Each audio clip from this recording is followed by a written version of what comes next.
Vamos a empezar por una noticia de última hora, ¿no? Que parecería que en realidad dice, ¿para qué estamos hablando de este conflicto si en realidad India y Pakistán acaban de hacer un acuerdo sobre un cese al fuego, ¿no? Eh, Se están disputando ahora quién fue realmente el impulsor de ese acuerdo.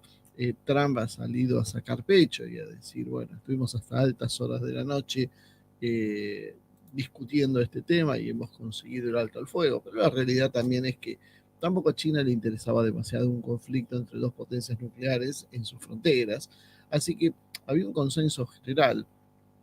De hecho, bueno, los rumores que lo que podemos saber dentro de Cancillería rusa, por ejemplo, ellos esperaban que el conflicto durara 4 o 5 días, no más que eso, y luego se llegara a este alto el fuego, cosa que evidentemente está aparentemente sucediendo, ¿no? Eh, lo cual no deja de ser una buena noticia por la peligrosidad del asunto, más allá de la cuestión de, bueno, que siempre en las guerras muere gente y eso tampoco es algo lindo, ¿no? Pero tratándose de dos potencias nucleares, bueno, la cosa iba mucho más allá. Aparte, en un momento eh, había tomado un cariz en la situación bastante complicada, ¿no? Porque parecía que iba a escalar realmente, pero bueno, finalmente por fin Trump tuvo su acuerdo de paz en algún lado. Intenta, al final uno le parece que le está saliendo. Eh, Esto había tomado, como decíamos, un cariz preocupante, dado que Pakistán había lanzado una operación militar a gran escala llamada Bunyad al-Marsum, o sea, muro inquebrantable, y eso había dado también pie para una represalia por los ataques indios en la parte de Cachemira que controla Pakistán. Eso había comenzado con lo que se conoció como la Operación Sindor, donde la India comenzó a atacar lo que consideraba infraestructura terrorista de Pakistán. Atacaron en función de la represalia por el golpe terrorista en Pahalgam, en el estado indio de Jammu y en Cachemira, donde murieron 36 turistas, y eso se atribuyó al Frente de Resistencia, presuntamente vinculada con Lashkar-e-Taiba, con sede en Pakistán, quienes terminaron por atribuirse la responsabilidad, y se cree que estos grupos tienen algún tipo de influencia o ligazón con lo que son los servicios de inteligencia pakistaníes. Bueno, esto fue lo que más o menos se hizo público, y claro, la pregunta es, bueno, no hablamos hasta ahora de este conflicto, habíamos mencionado algunas cosas, pero no nos habíamos abocado bien de lleno. ¿Por qué razón ahora hablar de esto cuando justo se hace el cese el fuego, ¿no? Porque en realidad acá hay un gran ganador en las sombras, que es China, que es hoy el principal aliado de Pakistán, eh, y apunta a eso que decíamos cuando comenzábamos la charla, ¿no? ¿Cuánto se critica a China y se la considera como un Estado que es incapaz de enfrentarse a los Estados Unidos o a alguna otra potencia militar, dado que carece de experiencia de combate? Y hay una asociación entre lo chino con productos de mala calidad, cosa que también se extiende al mercado de equipamiento militar. Bueno, ya hemos hablado muchas veces de la cuestión civil y bueno, el tema de lo que uno paga es lo que uno elige. Si uno busca cosas muy baratas, va a tener cosas de mala calidad, y eso sucede en China y sucede en todos lados. Eh, pero también nos ha quedado en falta por ahí hablar sobre la cuestión militar, donde China se ha rearmado y se sigue rearmando con un ritmo impresionante, ¿no? Que supera entre 3 y 4 veces, por ejemplo, el que puede imprimirle Estados Unidos a su equipamiento naval.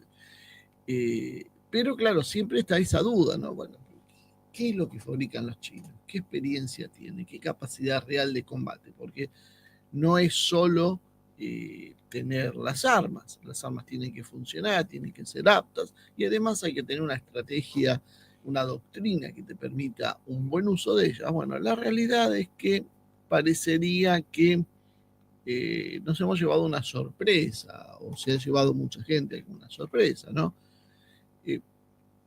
Pakistán había sufrido 3 derrotas contra la India. Se habían enfrentado en 3 oportunidades, las 3 veces había salido victoriosa la India, había perdido Pakistán esta región de Cachemira que ahora administra la India, y Pakistán había sufrido un vuelco. Durante la Guerra Fría, en la guerra contra el comunismo, Pakistán había sido un aliado clave de los Estados Unidos y había tenido mucha influencia militar, dado que pertenecía a una alianza que entregaba materiales y entrenamiento a los países que luchaban contra el comunismo, entre los cuales se encontraba Pakistán. Pero claro, cayó la Unión Soviética y las cosas empezaron a cambiar. A partir de la década del 90 del siglo pasado, Estados Unidos comenzó a tener una actitud diferente hacia Pakistán debido al programa pakistaní de energía nuclear, que apuntaba a tener una primera bomba nuclear, ¿no? Esta situación se fue tensando, Estados Unidos fue sancionando a Pakistán por ese programa, y obviamente el resultado fue un distanciamiento diplomático entre ambos países, situación que luego fue empeorando a partir de lo que sucedió en Afganistán, donde bueno, hay una frontera no reconocida por el Estado afgano, que sí sostiene Pakistán.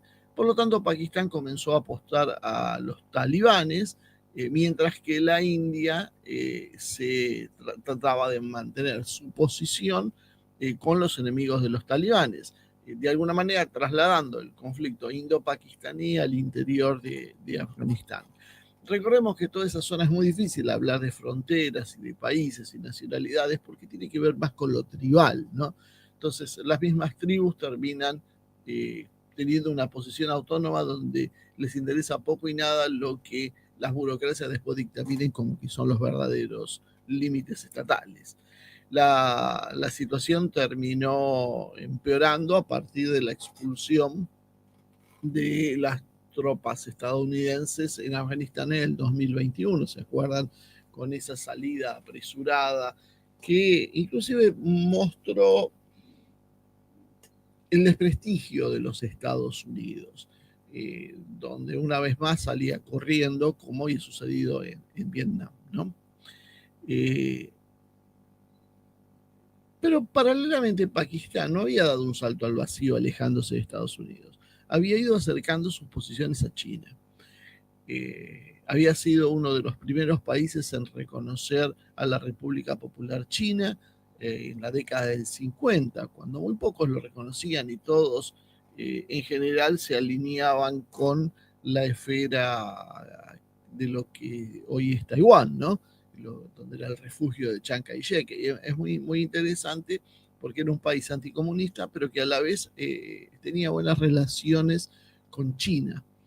Y desde ese momento la situación fue mejorando, fueron estrechando relaciones hasta llegar a la que hoy tienen como una asociación estratégica integral, que es básicamente el grado máximo de asociación que se hace en diplomacia, ¿no? China, entonces, como consecuencia de este acercamiento, le ha ido proporcionando a lo largo del tiempo a Pakistán asistencia económica, asistencia técnica y asistencia militar, y se transformó en su principal proveedor de armamentos.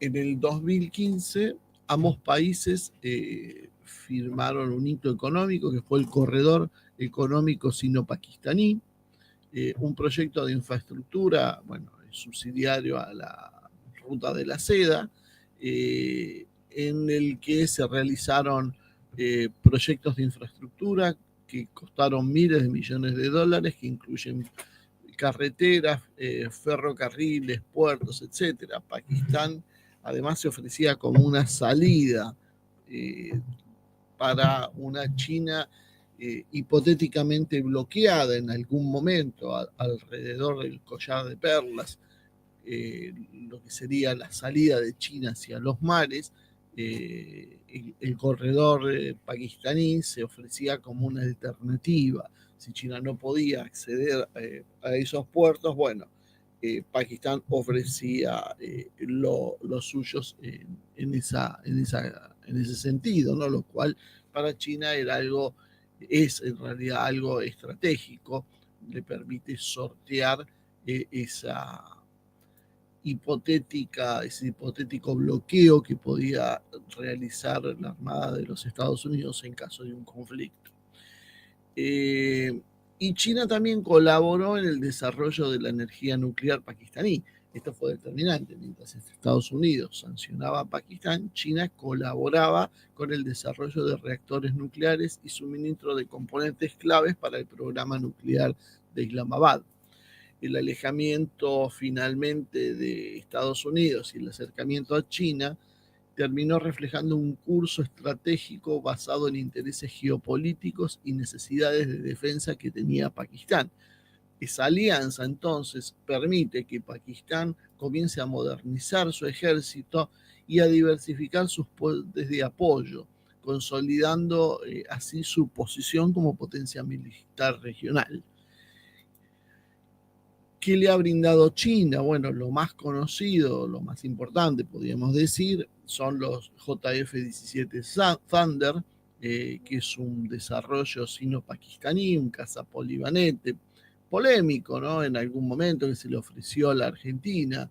Era una de las alternativas a los viejos y obsoletos F-16 que Estados Unidos influyó y que Argentina terminó comprando en Europa. Estos JF-17 son un desarrollo entre ambos países y ahora están desarrollando, estrenando en realidad casi podríamos decir la versión Block 3, que es la más avanzada. Y China también entregó otros cazas más avanzados, generación 4.5, podríamos decir, que son los J-10C Vigorous Dragon, que le permite un salto de calidad, mientras tienen decenas, cientos en realidad de JF-17, se habla creo que cerca de 150 JF-17. Los J-10C tienen unos 20, entre 20 y 30 se calcula, ¿no? Sistemas de defensa aérea también, LI-80, o conocidos también como HQ-16, que es un sistema de defensa aérea de medio alcance suministrado por China para fortalecer la defensa antiaérea pakistaní. Blindados, el tanque Al-Khalid, se desarrolla con asistencia china y está basado en el tanque principal de batalla MBT-2000 chino. En materia naval, las fragatas tipo 054 AP que China le ha entregado a Pakistán son claves, y en el desarrollo de la PNC Taimur, mejorando significativamente entonces las capacidades pakistaníes frente, no olvidemos que el enemigo de Pakistán es la India, que es, bueno, una potencia de otra magnitud, con 1.400 millones de habitantes. Si bien Pakistán con sus 250 millones tampoco es un país chico, bueno, dista de tener la magnitud que tiene la India. También han trabajado en ejercicios militares conjuntos, y esto también es importante porque esto permite avances en el entrenamiento y en las doctrinas militares. Participaron en los ejercicios Shaheen desde el año 2011, ejercicios que se hacen frecuentemente para mejorar la interoperabilidad y las tácticas de combate aéreo. Además, también tienen programas de entrenamiento antiterrorista, en lo que tiene que ver regiones fronterizas y áreas de interés estratégico. También China ha desarrollado una influencia doctrinal sobre Pakistán, podríamos decir, con enfoques centrados en la guerra asimétrica y la defensa estratégica, que básicamente es el problema que tiene que solucionar la India con, Pakistán con respecto a su enfrentamiento con la India. También esto le ha permitido una transferencia de tecnología y de capacidades en distintos sistemas de armas desde China hacia Pakistán, que le permitió modificar sus capacidades militares y terminó por alinearse más firmemente con las doctrinas militares chinas.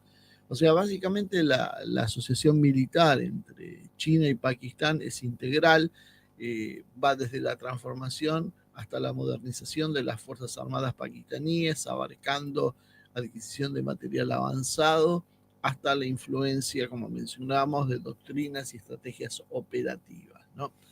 Entonces ahora vamos a ver qué fue lo que pasó ahora en mayo de este año, cuando se produjo esa escalada que mencionábamos al principio del programa, la escalada que ha saltado a los titulares del mundo. Bueno, en principio se produjo un intercambio donde fue abatido, no se sabe bien, confirmado 100%, es un Rafale indio, algunos hablan de 3, se habla de 5 aviones en total, se especula con que puede haber un Sukhoi MKI, que según algunos fue derribado, según otros tuvo que retirarse por perder la cobertura electrónica. El derribo, que es la clave central de este tema, del Rafale francés, el Dassault Rafale, fue hecho por uno de los J-10C pakistaníes con un misil PL-15. Eso es lo que hasta el momento se sabe, ¿no?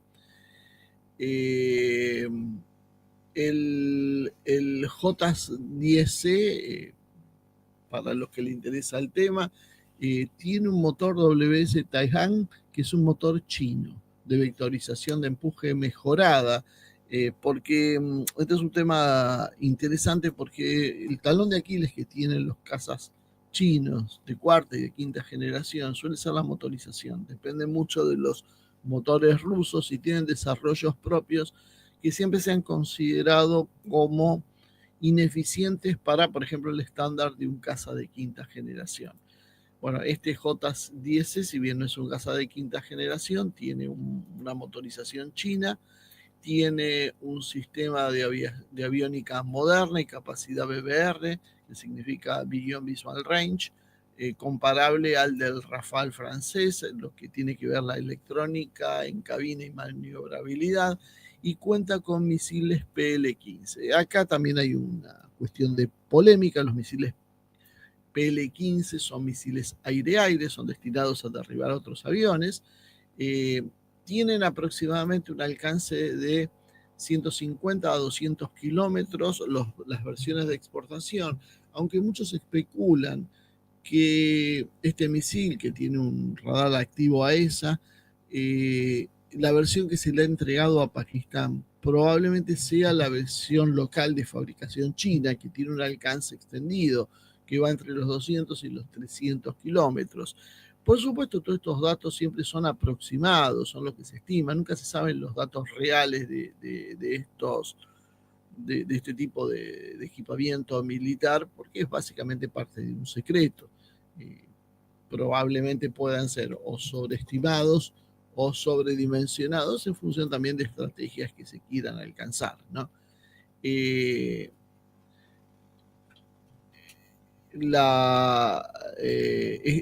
Estos misiles además tienen capacidades de contramedidas electrónicas, muchos consideran que muy superiores a los misiles actuales, ¿no? Acá lo que nosotros vimos en realidad es un enfrentamiento entonces entre un avión chino, el J-10, y un avión Rafale francés, equipados cada uno con sus misiles. Los franceses tienen el Meteor y los chinos, como decíamos, el PL-15. Pero para considerar quién sale victorioso, no podemos solo considerar de alguna manera la capacidad del avión en sí, porque juegan muchos sistemas que tienen que ver, por ejemplo, con los aviones de alerta temprana. Aparentemente hubo un avión KJ-500 volando, que son esos aviones tipo EWAX que uno ve que es como un avión con un fuselaje, tienen como un plato enorme arriba. Bueno, eso es un radar. En general son de ese tipo los aviones que se utilizan. Pakistán tiene más aviones de estos que la India, y esto lo que permite es tener una mayor conciencia situacional. Se puede ver a mayor distancia los aviones enemigos, tener un mejor mapa de lo que está sucediendo en el enfrentamiento. Aparentemente también tuvo cobertura satelital de China. Aparentemente China también colaboró en esa información, lo cual se presume que le pudo haber permitido a los pakistaníes eh, ver los preparativos de la India para esa operación, y por lo tanto tender de alguna manera una emboscada con sus JC-10. Eh, la realidad es que parece ser que, bueno, la guerra electrónica pakistaní funcionó bloqueando las capacidades también del Rafale. Muchos especulan con que probablemente ese avión o esos aviones Rafale fueron detectados por los sistemas de alerta temprano pakistaníes, que informaron sus posiciones y le permitieron a los cazas chinos derribarlos sin que el propio avión indio pueda darse cuenta de lo que estaba pasando. Derribado a una distancia superior, probablemente a los 200, 300 kilómetros, es muy probable que el piloto ni siquiera se haya enterado de lo que pasó hasta que fue derribado. La doctrina de combate pakistaní básicamente es la doctrina de combate china de disuasión activa y guerra de saturación electrónica. Para eso lo que intentan hacer es interceptar a distancia para evitar que haya un combate cercano, ese dogfight que a veces se veía en las películas, ¿no? Eso le permite conservar sus fuerzas, y para eso necesitan el empleo sinérgico entre plataformas tripuladas y sistemas de defensa aérea terrestres. Hay una integración cuando se producen estas operaciones militares, donde el avión, en definitiva, es un elemento más, pero depende mucho de la interacción de satélites, sistemas en tierra y otros que pueden ser volantes, que les permiten, como decíamos, tener esa ubicación y poder sorprender a su enemigo con mayor velocidad de lo que su enemigo lo puede ver. Básicamente, el que lo ve primero al otro lo puede derribar sin demasiados inconvenientes. En ese caso, entonces, lo que se requiere, como decíamos, es una alta coordinación entre sensores, enlace de datos y capacidad de fuego, que es el elemento central de la doctrina militar china actual de guerra informatizada. China-India aparentemente comete un error confiándose en la superioridad tecnológica del Rafale, por un lado; por otro lado, con una tal vez subestimación de las capacidades pakistaníes, dado que en sus enfrentamientos anteriores había tenido resultados victoriosos, ¿no? La India confía más en la capacidad de su Rafale, mientras que los pakistaníes funcionaron más como una red integrada. Eso es lo que se supone que ha pasado hasta ahora. El Rafale entonces fue detectado, fijado y neutralizado antes de ingresar en la zona de no escape. Por lo tanto, también se cree que hubo una falta de interoperatividad entre los sistemas rusos que tiene la India y los sistemas franceses, lo que afectó la cobertura electrónica en conjunto. Y esto es interesante porque la Armada India ha decidido suspender la compra de aviones rusos y reemplazarlos por aviones franceses, precisamente la versión embarcada del Rafale, a un altísimo costo, con la idea de no crear dependencia. Pero bueno, hay veces hay algunos problemas a tener en cuenta, ¿no? ¿Qué implica esto? Bueno, hay una victoria táctica en realidad de Pakistán bajo influencia china. Aunque la victoria fue pakistaní, esto es una validación de la práctica de armamento y doctrina militar china que se enfrenta a una potencia con tecnologías occidentales.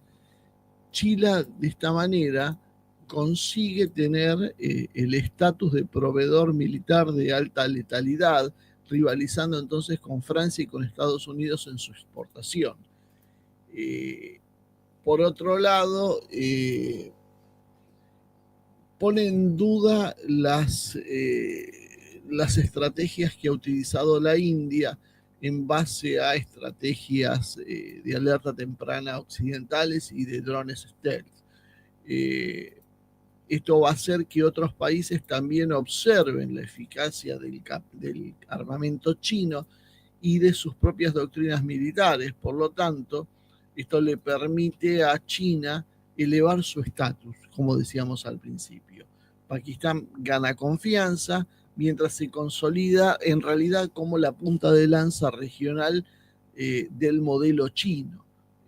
La proyección de fuerza, podríamos decir, de China hacia la región. Un segundito. En lo que tiene que ver con lo técnico operativo, limitado, porque en realidad fue, podríamos decir, casi una pequeña batalla, sí igual fue suficiente para advertir que el dominio occidental ya es cuestionable en Asia, ¿no? Que ya el dominio occidental no es, podemos decir, indiscutible, que Occidente tiene graves problemas, que la eficacia de las doctrinas, equipos y entrenamientos sino-pakistaníes han sido superiores, y es una advertencia precisamente entonces al predominio aéreo occidental, cosa que siempre las últimas décadas Occidente se ha caracterizado por el dominio aéreo sobre sus enemigos. Bueno, esto empieza a plantear que esto ya no es tan así.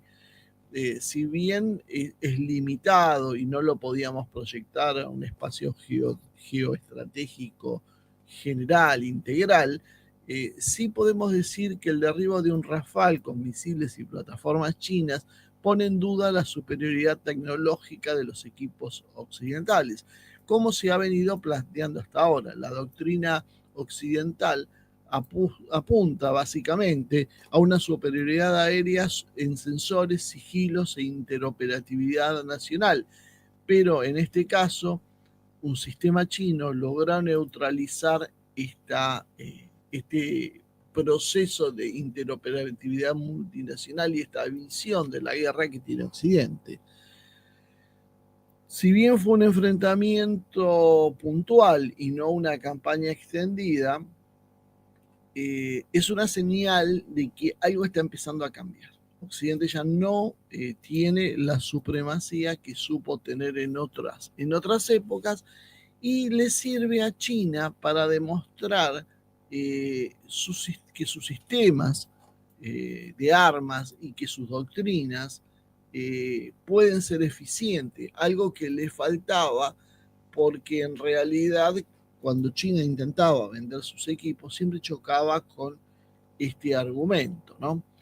Ahora por primera vez, podríamos decir, tenemos una confirmación práctica de que el ecosistema, el armamento aire-aire, el ecosistema de detecciones y de doctrinas de combate informatizado pudieron enfrentar y vencer al diseño occidental.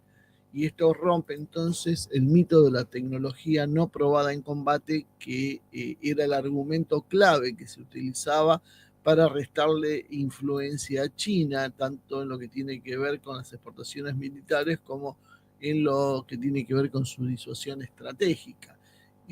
Muchos de los planteos que se hace sobre el bloqueo que puede hacer Estados Unidos contra China se basa precisamente en eso. Bueno, hoy acaba de demostrar China que en realidad eso es equivocado y que China sí tiene los medios como para destruirlo. No se enfrentó directamente China con Estados Unidos, pero se enfrenta a un socio de Estados Unidos con un socio de China y el resultado es el que hemos visto.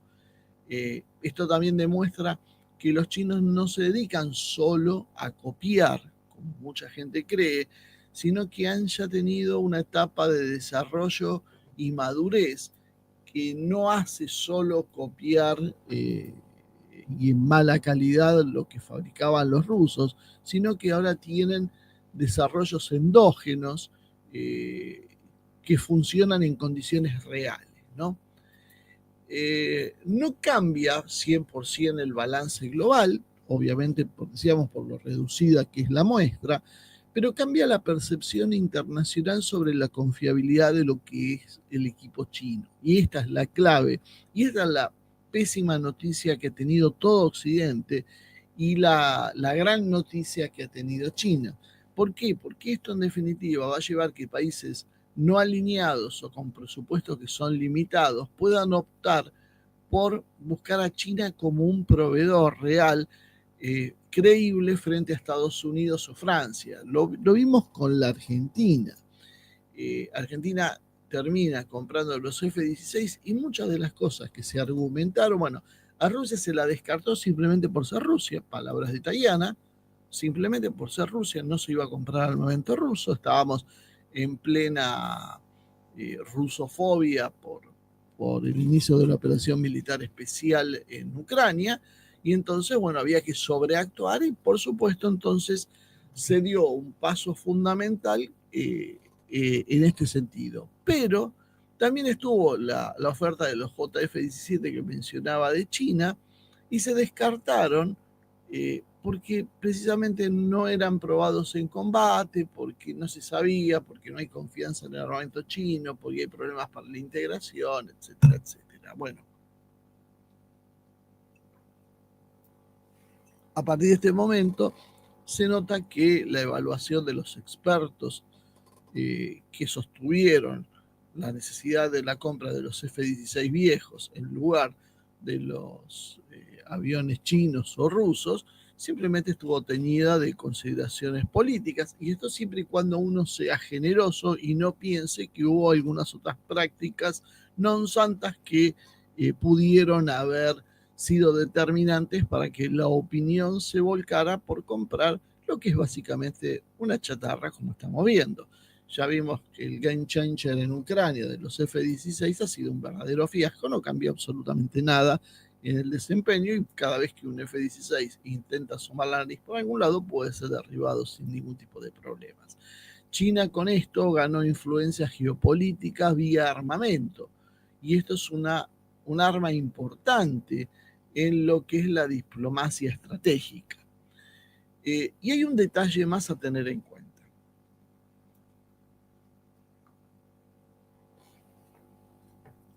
El precio.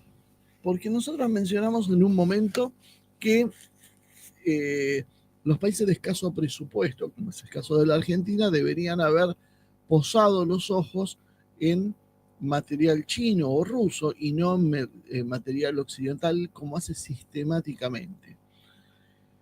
Un Rafale cuesta 120 millones de euros. Promedio, nunca se sabe justo. Hay operaciones que se pagan más, hay operaciones que se pagan menos, siempre con las armas, porque hay influencias políticas.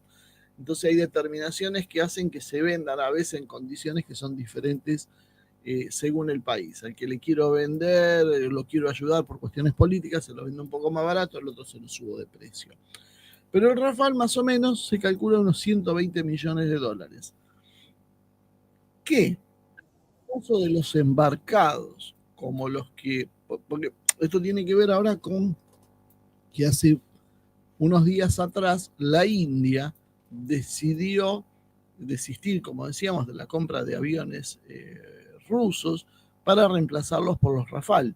Y la India pagó por la compra de un puñado de aviones, no recuerdo cuál fue el número exacto, 285 millones de dólares por unidad. Cada Rafale le salió a la India 285 millones de dólares, que eso fue lo que le derribó un misil chino. 285 millones de dólares. Está bien, no es solo el valor del avión, está incluido ahí los sistemas de entrenamiento, simuladores, mantenimientos y demás, se infla el precio. Pero bueno, el valor es realmente demencial cuando del otro lado vos tenés un avión chino equivalente, el J-10C, vamos a tomar, que fue el que lo derribó al Rafale, que cuesta 30, 40 millones de dólares. De 30 a 40 millones de dólares a 120 hace 285. Y resulta que ganó el más barato. Entonces, ¿cuál es el argumento para comprar el avión francés cuando en realidad el avión chino es más barato y ha demostrado poder derribarlo? Los misiles pasa lo mismo. El Meteor francés que estábamos hablando, que tiene un alcance ligeramente menor que los PL chinos y además tiene una velocidad un poco más lenta también, o sea que eso es ligeramente inferior al chino, vale 2 millones de dólares. El chino más o menos 700.000, 3 veces más vale el francés. ¿Por qué? Y nos dicen, porque el francés es un avión probado en combate, la tecnología occidental está probada en combate y la China no. Y eso es lo que justifica el precio. Bueno, ahora se probó en combate la China y resultó superior a la francesa. ¿Y cuál era la prueba de combate del Rafale para que valga tanta plata? A ver, ¿en qué había intervenido? Bueno, el historial operacional del Rafale tiene que ver, se me acaba de reiniciar, perdón, la computadora, así que le voy a deber exactamente los casos, estoy recordando, pero si no me equivoco, tiene que ver el Rafale con... me quedé sin imagen, ahora que me di cuenta. Bueno, me tiene que dar un segundo, no sé por qué se reinició sola mi computadora. Así que ahora denme un minutito mientras se está volviendo a cargar y seguimos mencionando esto. Pero el Rafale, en realidad, que se menciona como un avión que tiene grandes prestaciones probadas en combate, a diferencia del chino, bueno, resulta que es un avión que se utilizó en ¿dónde? En Libia, en Siria, en Afganistán. Son aviones que se utilizan en operaciones antiterroristas, se utilizan en operaciones contra países menores, contra países que no tienen capacidades reales para enfrentar a una gran potencia. Entonces es muy relativo. Cuando ellos hablan de historial, te dicen, mano, participó en el ataque a, y después te dicen, entonces a Sudán. ¿Cuál es la capacidad real de países como este para enfrentarse con, con alguien? No lo puedo ver. ¿Cuál es la capacidad real? Bueno, básicamente podríamos decir ninguna.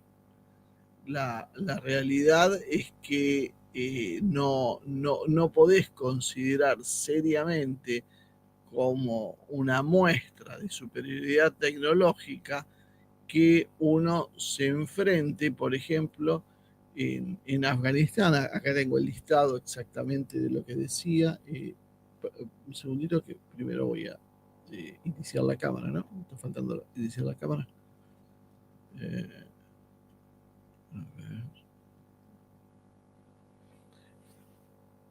Listo. Creo que ahí estamos de vuelta, ¿no? El historial del Rafale, ahora que tengo los datos justos para poder verlos: Afganistán 2007-2011, misiones de apoyo aéreo cercano y reconocimiento. Eso es lo que se presentó por la prensa como, bueno, este avión está probado en combate. En Libia, 2011, operación de supresión de defensas aéreas y ataques de precisión, contra una Libia que recordemos que en el 2011 estaba en una guerra civil. No era tampoco un ejército regular al que estaba enfrentando. En Mali, misiones de largo alcance contra insurgentes en el 2013. O sea, un avión de 4.5 generación probado contra insurgentes, básicamente contra guerrilleros. O sea, no es un avión pensado para eso. Para eso podés usar un Pucará, podés usar un Super Tucano. Ese es el tipo de avión que por ahí se puede usar contra una guerrilla. Este tipo de aviones son para luchar contra otros aviones de alta tecnología. Y también se utilizó en Siria e Irak entre el 2014 y el 2018 contra objetivos del ataque islámico. Básicamente solamente usado para ataque a tierra, no más que eso. Ahí sí fue muy versátil, tuvo muchas capacidades multirol, pero la verdad es que nunca se enfrentó con cazas enemigos de una generación equivalente. En un combate aire-aire de verdad, no se enfrentó a sistemas como puede ser un S-300, un S-400. Entonces la propaganda te lo impone como un avión probado en combate, eleva el precio, fuerza la compra de terceros países cuando los expertos militares educados, entrenados en Occidente, dicen, por supuesto, tenemos que comprar el avión occidental, y la realidad es que cuando se enfrentó con una potencia militar similar, aunque todo el mundo considera inferior a Pakistán, la Fuerza Aérea de Pakistán a la Fuerza Aérea de la India, que es más numerosa y con más capacidades, terminó siendo derrotado en forma aplastante. Aparentemente Pakistán sufrió finalmente algún derribo de algún avión, y no más que eso. Esto tiene que ver entonces con una humillación simbólica de la superioridad occidental aérea. No una derrota sistemática, porque todavía no tiene esa envergadura, pero sin duda China terminó emergiendo como el más fuerte en su credibilidad militar global, consolidando entonces una reputación como una potencia tecnológicamente madura, y que si bien no tiene la experiencia en guerras prolongadas que pueden tener los países de la OTAN o los Estados Unidos, evidentemente ha conseguido derrotar a esto y poner en duda cuánto tiene que ver con la propaganda y cuánto con la realidad. Muchas veces nosotros le decimos que los equipos occidentales están sobreestimados y que responden a la propaganda, y que el problema que se encontró Occidente fue que Putin les dijo que no, porque toda esta propaganda funciona ¿para qué? Para destruir países menores, para países poco defendidos, grupos terroristas. Estados Unidos hace décadas que está luchando contra grupos terroristas con aviones de cuarta y quinta generación, lo cual es un absurdo, es como matar mosquitos a cañonazos, no tiene el más mínimo sentido. Cuando se enfrentó con una potencia rival, como estamos viendo en Ucrania, cuando se enfrentó el conjunto de la OTAN contra Rusia, ¿cuál fue el resultado? Que está perdiendo la OTAN la guerra. Y eso demuestra entonces que había una sobreestimación. Por otro lado, es interesante ver qué perspectivas abre esto a futuro. El primer punto, le va a abrir el mercado de armas a los chinos. Y ya hemos visto que han bajado las acciones de las empresas occidentales, porque el que fabrica los misiles occidentales, el que fabrica los aviones occidentales, básicamente empieza a perder mercado porque, claro, esto se nota que se le van a caer las ventas, por lo tanto van a bajar el precio de las acciones. O sea, el golpe es monumental en el plano económico. Esta victoria militar técnica es la mejor campaña de marketing que podía haber desarrollado China. No había más forma más real de convencer de sus equipos, de las bondades de sus equipos, que derribando precisamente un avión de lo más avanzado de Occidente. El Rafale está, por supuesto, por encima de un F-16 y no sé si no está por encima de un F-35. Esto va a ser muy discutible porque el F-35 es de quinta generación y tiene más marketing que el Rafale todavía. Pero la realidad es que en un enfrentamiento quedan muchas dudas de quién podía ganar, porque el F-35 se limita a que su sigilo y sus sensores hagan todo el trabajo. Pero bueno, las nuevas tecnologías van dejando esto como una ilusión. Esos aviones pueden ser detectados por distintas formas y se les acaba la ventaja operativa y bueno, ahí empezamos a encontrarnos con muchas de las dificultades que tienen para enfrentarse con sus pares. China, como decíamos, gana credibilidad operativa. Hasta ahora era su punto débil en la propaganda, en confrontación con la propaganda occidental.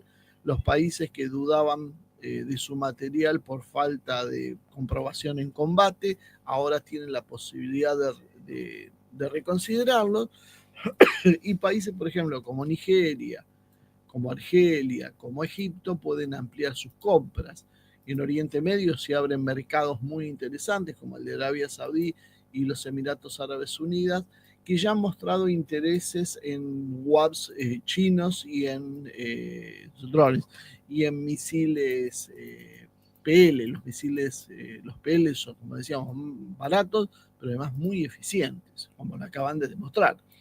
En el sudeste asiático, países como Tailandia, Malasia, como puede ser Indonesia, pueden ver la posibilidad de también sumar a sus arsenales productos chinos, y esto generar un aumento en la producción y en la exportación de los cazas J-10C y de los JF-17 Block 3, que era el que precisamente China le ofrecía al argentino, los misiles PL-15E y PL-10E. La E siempre es de exportación, acuérdense que es una versión con menores prestaciones que las locales, siempre lo que se exporta está ligeramente degradado para dar una ventaja a las fuerzas propias. También esto puede apoyar la venta de fragatas, que los chinos son muy fuertes, como las tipo 054, y drones armados como el Wing Long Il.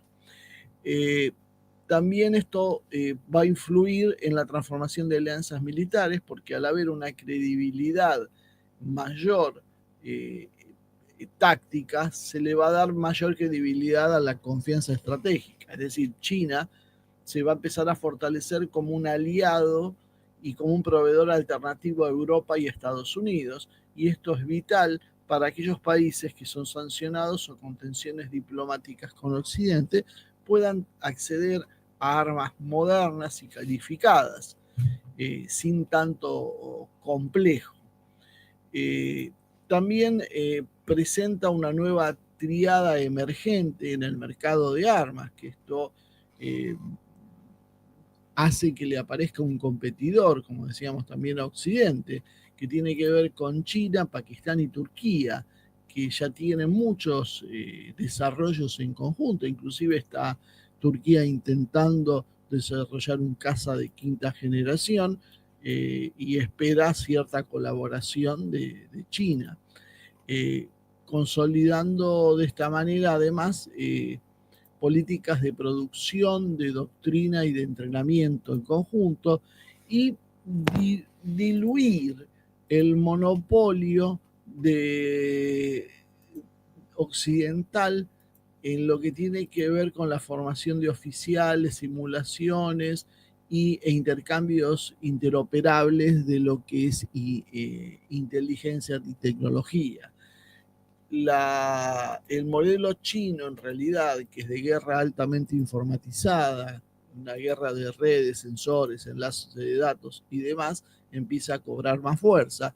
Los misiles aire-aire con alcance ultralargo, como el PL-15, superan finalmente las doctrinas dogfight que se han utilizado hasta en las últimas en las décadas iniciales de la guerra, podríamos decir aérea, y que ha ido perdiendo fuerza porque cada vez, es más marcado que poder derribar a alguien fuera del alcance visual, cada vez a distancias mayores, es una enorme ventaja.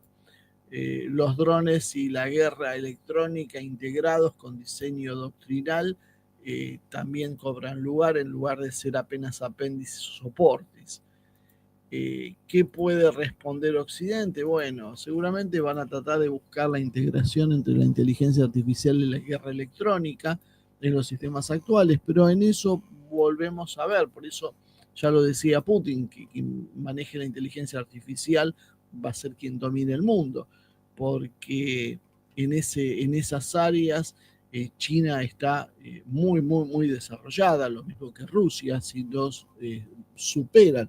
Y si hay una colaboración sino-rusa, bueno, la inteligencia artificial que maneja China y la guerra electrónica que maneja Rusia puede ser letal para cualquier ambición de Occidente. Van a tener que revisar los planes de exportación de misiles como los Scalp o los Meteor, dada la amenaza precisamente del PL-15 que cambia las estrategias, porque es un hecho disruptor.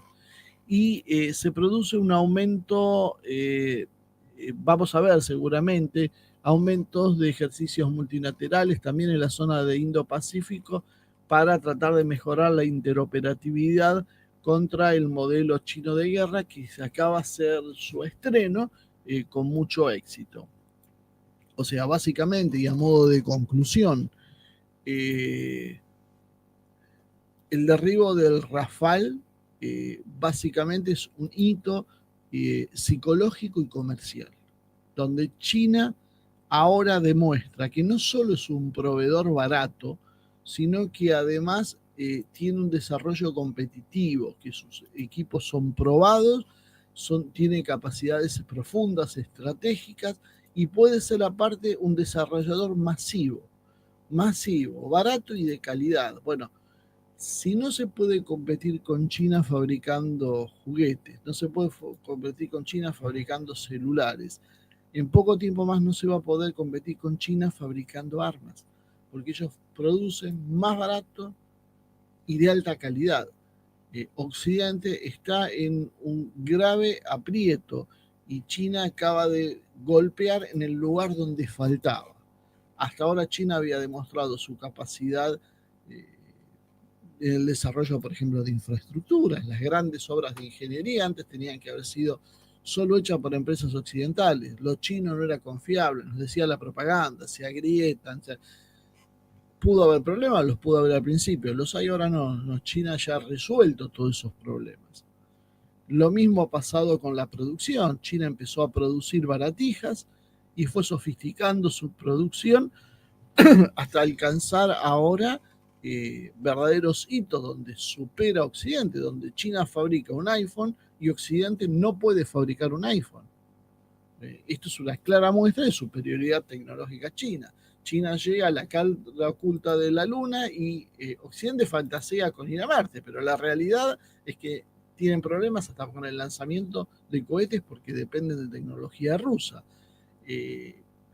Occidente empieza a mostrar su verdadera cara y había una que todavía mucha gente no creía, que era la militar. Bueno, este conflicto y esta acción militar demostró que al menos China ya está a la altura de enfrentar a Occidente. Al menos. Pero con una diferencia. Tiene una mucha mayor capacidad de producción. Tiene un desarrollo tecnológico mucho más acelerado. Lo cual significa que a mediano o largo plazo la guerra la gana China. No hay forma de detener a China en estas condiciones. Por lo tanto, de alguna manera lo estamos viendo. Trump largó un paquete enorme, gigantesco de sanciones contra China con aranceles extraordinarios. ¿Y qué está haciendo ahora? Ya está conversando y ya está tratando de bajar los aranceles y negociar, porque no va a poder ir por ese camino contra China. La realidad es un mundo multipolar con un gigante como China que va creciendo y que tal vez pueda ser moderado precisamente si otros países como la India, como Rusia, como inclusive nuestra propia Iberoamérica se transforman en actores globales que tengan un desarrollo propio, donde China será uno más entre un mundo de pares. Ahora, si la intención de Occidente es enfrentar directamente a China para derrotarlo, es un profundo error. Ya pasó ese tiempo. China ya superó la etapa en que era vulnerable.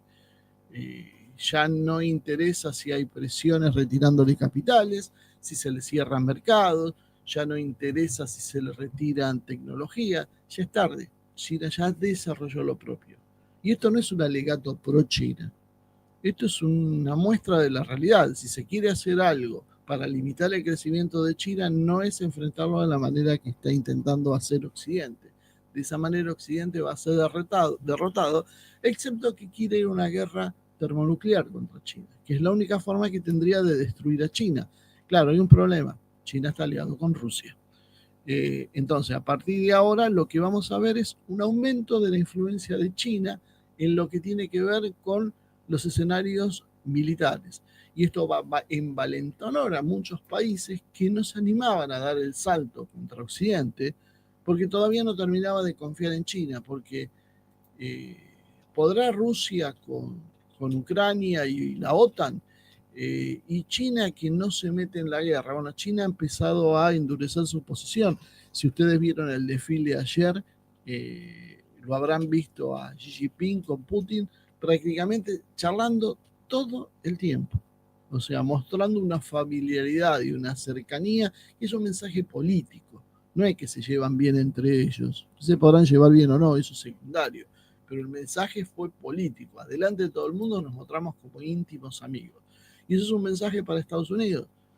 No hay forma de atacar a China, tampoco nuclearmente, porque tiene el paraguas ruso que la va a proteger. Por ende, de alguna manera la suerte ya está echada. China es quien se va a imponer en esta guerra contra Occidente, y Occidente o opta por un camino multipolar, lo hace mientras aún tiene tiempo, o va a terminar siendo derrotado y los resultados van a ser mucho peor. Eh, la realidad terminó mostrando, es una primera muestra, podríamos decir, de la realidad de cómo China tiene capacidades reales, que no es propaganda como mucha gente cree. Siguen insistiendo muchísima gente con que es propaganda. No, China es una realidad, ya no es propaganda. O entendemos eso o vamos a quedar muy parados para el mundo que se está gestando.